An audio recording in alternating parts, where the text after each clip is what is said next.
और दिखता है कि मक्खी इसके कमरे में आती है और मक्खी जो है ना कभी इस डायरेक्शन में जाती है, कभी इस डायरेक्शन में, कभी छत पे जाके बैठती है, कभी अलमारी के ऊपर जाके बैठती है, हर जगह मूव करती है। तो वो कोशिश करता है कि इसकी डायरेक्शन में पता लगाऊं।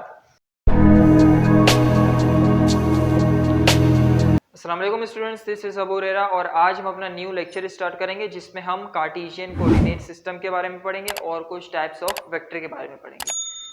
इससे पहले हम वेक्टर्स की बेसिक्स रिप्रेजेंटेशन वगैरह पिछले लेक्चर में कवर कर चुके हैं। तो डायरेक्ट इस लेक्चर पे ही आना, फिर वो वीडियो जाके देख लो, उस वीडियो का लिंक डिस्क्रिप्शन में मौजूद है, उसके बाद इस वीडियो को कवर करना। चलिए अपना लेक्चर स्टार्ट करते हैं। चलो बच्चों, कार्टेशियन कोऑर्डिनेट सिस्टम क्या होता है? यहाँ बात क्या कर रहा है? A set of three mutually perpendicular lines, तीन म्यूचुअली परपेंडिकुलर लाइंस का, तीन परपेंडिकुलर लाइंस का सेट। वो कौन कौन सी लाइंस होती हैं? X axis, Y axis and Z axis. X axis, Y axis, अगर जेड एक्सिस आपको नहीं पता तो उसको मैं एक्सप्लेन कर देता हूँ। तो वैसे तो पता होना चाहिए आप लोग को। एक्स एक्सिस, वाई एक्सिस और जेड एक्सिस क्या होता है हमारे पास? देखो हमारे पास तीन तरह की लाइंस ही हमारे पास होती है। ये मेरे पास कहलाती है हॉरिजेंटल लाइन। कौन सी लाइन कहलाती है? ये मेरे पास हॉरिजेंटल लाइन। और ये मेरे पास कहलाती है वर्टिकल लाइन। इस लाइन को हम कहते हैं हॉरिजेंटल लाइन और इस लाइन को हम कहते हैं वर्टिकल लाइन। अब वर्टिकल लाइन और हॉरिजेंटल लाइन, वो हॉरिजेंटल लाइन जो हमारे पास होती है हमारे पास कहलाता है एक्स एक्सिस, ये कहलाता है हमारे पास एक्स एक्सिस, और ये हमारे पास कहलाता है वाई एक्सिस। अब ये एक्स एक्सिस और वाई एक्सिस की बात होगी। अब सर ये जेड एक्सिस क्या है? बेटा जेड एक्सिस जो है ना, जेड एक्सिस भी बिल्कुल परपेंडिकुलर होता है और ये कुछ इस डायरेक्शन में होता है। ये हमारे पास कहलाता है जेड एक्सिस। ये तो हॉरिजेंटल होता है और ये वर्टिकल होता है। तो जेड एक्सिस का होता है? बेटा जेड एक्सिस जो है ना स्पेस में होता है। ये तो हमारे पास प्लेन में मौजूद है, लेकिन जेड एक्सिस स्पेस की बात कर रहा है, स्पेस में मौजूद होता है, मतलब बाहर की तरफ ही निकला हुआ है। ये जेड एक्सिस जो है ना यूं बाहर की तरफ है, लेकिन मैं बना रहा यूं हूं क्योंकि मैं बाहर तो बना नहीं सकता, बोर्ड को बाहर ला नहीं सकता बनाने के लिए, तो मैं थोड़ा यूं करके बना रहा हूं, मतलब बाहर निकला हुआ है। इसके इसी एग्जांपल आप ले लो। फिर से यहां मेरे पास तीन मार्कर्स हैं, देखो ये मेरे पास है तीन मार्कर्स। अब ये मैंने जैसे इसको रखा है ना, ये तीनों परपेंडिकुलर है आपस में। आप अगर इसको देखो, ये मार्कर्स दोनों आपस में क्या है? परपेंडिकुलर है। ये कौन सा एक्सिस है? सर ये एक्स एक्सिस है। ये कौन सा एक्सिस है? ये वाई एक्सिस। तो बेटा ये कौन सा एक्सिस है? ये जेड एक्सिस है। अब जेड एक्सिस की आपको सिर्फ नोक नजर आ रही होगी। क्यों नजर आ रही है? क्योंकि बाहर की तरफ निकला हुआ है। तो यहां पर मैंने नोक बनाऊंगा तो फर्क पता नहीं चलेगा, इस वजह से मैंने ये बाहर की तरफ निकाला हुआ है। आप ये दोनों देखोगे, ये दोनों भी परपेंडिकुलर होंगे आपस में। इन दोनों को देखोगे, ये दोनों भी परपेंडिकुलर होंगे। अगर ये दोनों देखोगे, ये दोनों भी परपेंडिकुलर होंगे। तो तीनों वेक्टर्स आपस में ही परपेंडिकुलर होते हैं। परपेंडिकुलर मतलब कितना एंगल होता है? 90 डिग्री का। मतलब यहां से लेकर यहां तक भी 90, यहां से लेकर यहां तक भी 90, यहां से लेकर यहां तक भी 90।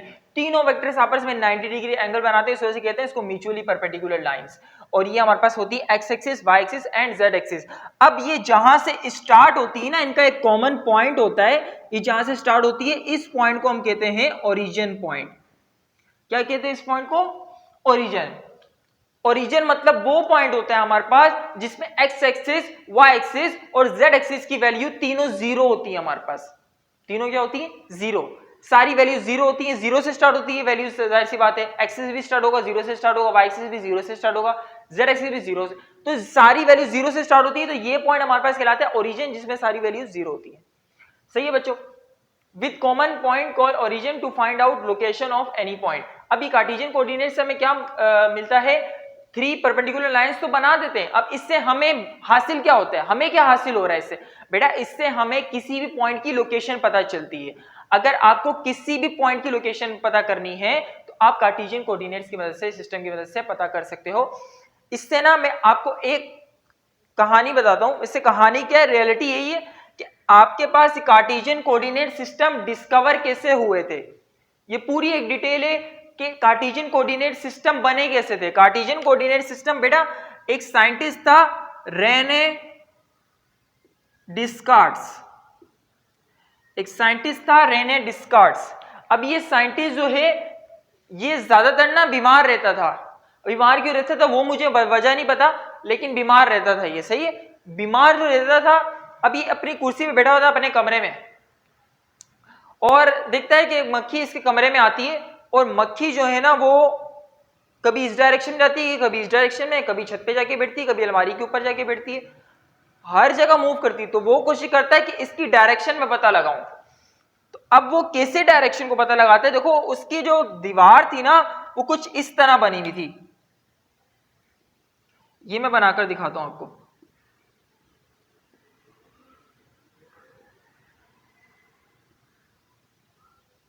ये देखो, अब ये हमारे पास जो है, ये समझ लो ये इसकी रूफ है, दीवार है, ये जो है हमारे पास ये आ गई। अभी सब समझ लो कि मक्खी जो है ना यहाँ पर बैठी हुई है। तो अब वो क्या कर रहा है, ये वाई एक्सिस और ये एक्स एक्सिस, एक्स एक्सिस में देख, वाई एक्सिस में देख रहे हैं कि कौन से पॉइंट पर एक्सिस में मौजूद है, 1 2 3, 1 2 3 4 5, फिर ये मेरे पास 1 2 3 4 5 6। तो ये क्या कर रहे हैं हम कि ये देख रहे हैं कि पॉइंट 2 पर यहां पर मिल रहा है और यहां पर पॉइंट 3 पर। तो ये पॉइंट्स दोनों जहां पर मिल रहे थे तो वहां पर हमें पता चल रहा है कि ये हमारे पास कहां आ रहा है, मक्खी यहां पर बैठी हुई है। तो ये उसने सिर्फ मक्खी के सोचते हुए कि मक्खी इस डायरेक्शन में, तो उसने एक दीवार में देखा, वाई एक्सिस बनाया, एक्स एक्सिस अपने दिमाग में बनाया और इससे उसने कार्टेशियन कोऑर्डिनेट सिस्टम को डिस्कवर किया। यहीं से कार्टेशियन कोऑर्डिनेट सिस्टम निकले हैं, जिससे मतलब अगर कोई भी पॉइंट मैं यहां पर रख देता हूं, मैं बोलता हूं बेटा ये वाला पॉइंट मालूम करो P, तो आप कैसे मालूम करोगे, यहां से स्टार्ट करोगे 0 से 1 2 3 4 5 6 7 8, फिर यहां से भी 1 2 3 4 5 6। तो ये पॉइंट्स जहां पर मिलेंगे वो हमारा क्या होगा, पॉइंट की लोकेशन होगी। एक्स एक्सिस, वाई एक्सिस और जेड एक्सिस में पता लगाना है तो वैसे तो पॉइंट जो है वो किसी प्लेन में मौजूद होता है, 2 एक्सिस ही शामिल होंगे। ये हमारे पास 2 एक्सिस शामिल है, ये दोनों पॉइंट जहां पर मिलेंगे, दोनों एक्सिस जहां पर मिलेंगे हमारे पास लोकेशन होगी एक्स एक्सिस और वाई एक्सिस दोनों की रिस्पेक्ट से हमारे पास लोकेशन पता चल रही है। तो हमारे पास कार्टेशियन कोऑर्डिनेट्स किस लिए यूज होते हैं, अब आपको मकसद पता चल गया होगा। कार्टेशियन कोऑर्डिनेट्स भी कहते हैं उसको और रेक्टेंगुलर कोऑर्डिनेट सिस्टम भी कहते हैं। तो कार्टेशियन कोऑर्डिनेट सिस्टम वो सिस्टम होते हैं, 3 परपेंडिकुलर लाइंस होती हैं जो कि हमें किसी भी पॉइंट की लोकेशन को बताती हैं। सही है, ये हमारे पास हो गया कार्टेशियन कोऑर्डिनेट सिस्टम का कॉन्सेप्ट। अब आते हैं बच्चों टाइप्स ऑफ वेक्टर पर। टाइप्स ऑफ वेक्टर बच्चों हमारे पास 3 तरह के आप लोग की बुक में लिखे हुए हैं। फर्स्ट वेक्टर हमारे पास जो है वो है unit vector. First vector is called unit vector. Unit vector क्या होता है, अब हमारे पास देखो यूनिट जो वेक्टर जो है ना, नाम से ही जाहिर है कि यूनिट मतलब 1। जिस वेक्टर का मैग्नीट्यूड हमारे पास 1 होता है उस वेक्टर को हम कहते हैं यूनिट वेक्टर। जिस वेक्टर का मैग्नीट्यूड हमारे पास क्या होता है, 1 होता है, उस वेक्टर को हम कहते हैं यूनिट वेक्टर। और यूनिट वेक्टर जो है हमारे लिए किस लिए इस्तेमाल होता है, यूनिट वेक्टर हमेशा हमें वेक्टर की डायरेक्शन को बताता है। किसी भी वेक्टर की डायरेक्शन अगर आपको पता करनी है तो आप उसके यूनिट वेक्टर देखोगे कि उसके यूनिट वेक्टर क्या है, यूनिट वेक्टर किस डायरेक्शन में जा रहा है, जिस डायरेक्शन में यूनिट वेक्टर उसी डायरेक्शन में वो वेक्टर। अब देखो इसकी थोड़ा और डिटेल में समझते हैं। आपको अगर वेक्टर की डेफिनेशन याद हो तो वेक्टर की डेफिनेशन आपने क्या पढ़ी थी कि द प्रोडक्ट ऑफ मैग्नीट्यूड, मतलब मैग्नीट्यूड वो जिसमें मैग्नीट्यूड भी शामिल हो डायरेक्शन भी शामिल हो, मैग्नीट्यूड और डायरेक्शन दोनों शामिल हो, वो हमारे पास क्या कहलाता है, वेक्टर कहलाता है। तो अगर मैं कोई भी वेक्टर लिखूं तो वेक्टर अगर मैं फार्मूला लिखना चाहूं तो वेक्टर क्या होगा, मैग्नीट्यूड और डायरेक्शन का प्रोडक्ट होगा, मैग्नीट्यूड और डायरेक्शन का प्रोडक्ट होगा। तो ये हमारे पास वेक्टर बराबर होगा। अब वेक्टर में कोई भी सपोज कर लेता हूं कि वेक्टर ए है हमारे पास, ये वेक्टर ए है, तो वेक्टर ए का मैग्नीट्यूड क्या होगा बच्चों, सर मैग्नीट्यूड होगा ए वेक्टर और इसके ऊपर साथ क्या लगा देंगे, यहां पर ये हम लगा देंगे डिटर्मिनेंट या कह लो मोड लगा देंगे या ए मोड लगा देंगे। और ये मेरे पास ए वेक्टर है, ये इसका आ गया मोड जब भी लगा दो तो वो क्या होता है, मैग्नीट्यूड होता है हमारे पास। अब मैग्नीट्यूड के बाद आ रही है डायरेक्शन को मल्टीप्लाई करना है। तो मैंने अभी बताया आप लोग को बच्चों कि डायरेक्शन हमें कौन बताता है, यूनिट वेक्टर बताता है। तो अगर यूनिट वेक्टर डायरेक्शन बता रहा है हमें तो इसका मतलब यहां पर कौन सा वेक्टर आएगा, यूनिट वेक्टर आएगा।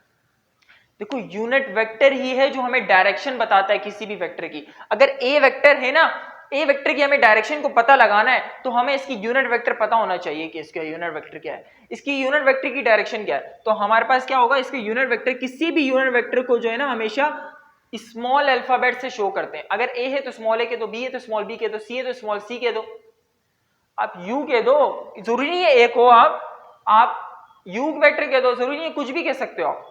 यू के दो आप यूनिट वेक्टर जैसे यू भी कह सकते हो। उसके ऊपर ना छोटा सा हम कैप लगाते हैं, छोटी सी टोपी लगाते हैं, सही है। तो ये हमारे पास वाली टोपी नहीं जो आप टीचर्स को देते हो, ये वाली टोपी है जो हमारे पास वेक्टर में आ रही है, सही है बच्चों। तो ये हमारे पास ए वेक्टर हो गया, तो ए वेक्टर ए के मैग्नीट्यूड हो गया और मैग्नीट्यूड के बाद क्या आ गया, उसका डायरेक्शन आ गई। तो डायरेक्शन हमारे पास कैसे, ए के ऊपर कैप आ गया, तो ये कैप लगाना नहीं भूलना, कैप ही हमारे पास डायरेक्शन को शो कर रहा होता है, ए कैप आ गया। तो अगर ये यूनिट वेक्टर है हमारे पास, मुझे यूनिट वेक्टर का फार्मूला निकालना है बच्चों, गौर से समझना। अगर मुझे यूनिट वेक्टर का फार्मूला निकालना है तो मैं क्या करूंगा, ए मैग्नीट्यूड मल्टीप्लाई हो रहा है, वहां जाके डिवाइड हो जाएगा, तो ए कैप किसके बराबर हो जाएगा, ए वेक्टर और ए वेक्टर का मैग्नीट्यूड आपस में डिवाइड हो जाएंगे। ये मेरे पास आ जाएगा यूनिट वेक्टर का फार्मूला बराबर होता है ए वेक्टर अपॉन ए मैग्नीट्यूड। अगर आपको किसी भी वेक्टर का यूनिट वेक्टर मालूम करना है तो आप क्या करोगे बच्चों, उसका वेक्टर को, उस वेक्टर को आप उसके मैग्नीट्यूड से डिवाइड कर दोगे, तो आपके पास जो वेक्टर आएगा वो वेक्टर क्या कहलाएगा, यूनिट वेक्टर कहलाएगा। सही है बच्चों, उम्मीद करता हूं बहुत डिटेल में समझाया मैंने यूनिट वेक्टर, आपको समझ आ गया। अगर नहीं समझ आओगे दोबारा वीडियो देखो, इंशाल्लाह जरूर समझ आ जाएगा। चलो दूसरे पे आते हैं। यूनिट वेक्टर के बाद है हमारे पास फ्री वेक्टर। फ्री वेक्टर बहुत आसान डेफिनेशन है, वो वेक्टर जिसको ना हम जो मतलब फ्रीली मूव कर ले, फ्री नाम से जाहिर है फ्रीली मूव कर ले, मतलब हम कहीं से भी उठा के उसको कहीं भी रख सकते हैं। लेकिन दो चीजों का लाजमी ख्याल रखना है। वो कौन सी दो चीजें सर, बेटा बता रहा हूं सब्र कर लो। वो दो चीजें ये हैं कि उसका मैग्नीट्यूड चेंज नहीं होना चाहिए और दूसरा उसकी डायरेक्शन चेंज नहीं होनी चाहिए। मैग्नीट्यूड भी चेंज नहीं होना चाहिए और डायरेक्शन भी चेंज नहीं होनी चाहिए। अगर आप सपोज करो ये मैं वेक्टर बनाता हूं एक, ये वेक्टर ए है, अब मेरा दिल कर रहा है कि इसको यहां पर नहीं लिखने का दिल कर रहा है, इसको यहां से उठा के यहां पे लिखने का दिल कर रहा है। बेटा जहां पर दिल कर रहा है आप लिख दें, यहां पर दिल कर रहा है यहां लिख दो, लेकिन इसका मैग्नीट्यूड चेंज नहीं होना चाहिए। जितना मैग्नीट्यूड मतलब यहां से लेकर यहां तक वेक्टर है, इसका मैग्नीट्यूड इतना है तो इतना ही रहेगा, छोटा बड़ा नहीं कर सकते आप, मैग्नीट्यूड उतना ही रहेगा। और इसकी डायरेक्शन जिस तरफ उसी तरफ डायरेक्शन रहेगी। अगर एक्स एक्सिस में तो एक्स एक्सिस में रहेगी, वाई एक्सिस में तो वाई एक्सिस में रहेगी, एक्स वाई एक्सिस के बीच में जा रही है तो बीच में रहेगी। डायरेक्शन और मैग्नीट्यूड चेंज नहीं होगा। आप वेक्टर को कहीं से भी उठा के कहीं भी रख दो तो वो हमारे पास कहलाता है फ्री वेक्टर, उस वेक्टर को कहते हैं फ्री वेक्टर। सही है बच्चों। तीसरी डेफिनेशन पे आते हैं। तीसरी डेफिनेशन भी बहुत आसान है, पोजीशन वेक्टर। देखो पोजीशन वेक्टर मतलब है कि जो हमें किसी भी वेक्टर, किसी भी पॉइंट की ना पोजीशन बता दे, किसी भी पॉइंट की पोजीशन बता दे। अब सपोज करो ये हमारे पास एक्स एक्सिस वाई एक्सिस आ गया, ये मैंने ओरिजिन से एक वेक्टर ड्रॉ किया और ये यहां तक जा रहा है, इस पॉइंट को नाम दे दिया मैंने पॉइंट पी का। तो ये मेरे पास ओरिजिन है, इसको मैंने ओ से शो कर दिया। अब वो वेक्टर जो एक फिक्स पॉइंट से स्टार्ट हो रहा है, याद रखना स्टार्ट फिक्स्ड पॉइंट से होना चाहिए। ये कहां से स्टार्ट हो रहा है, ओरिजिन से। जरूरी नहीं ओरिजिन से स्टार्ट हो, आगे से भी हो सकता है, लेकिन फिक्स पॉइंट से स्टार्ट हो। फिक्स पॉइंट ओरिजिन से स्टार्ट हो रहा है, ओरिजिन से स्टार्ट होके वो वेक्टर जा रहा है इस तरफ। अब इसका मैग्नीट्यूड मैंने इतना बनाया, आप बड़ा बना दो, छोटा बना दो, मसला नहीं है। लेकिन इस मैग्नीट्यूड के बाद यहां पर एक पॉइंट बनेगा, क्योंकि लाइन जो है ना, एक लाइन वो दो पॉइंट से मिलकर बनती है।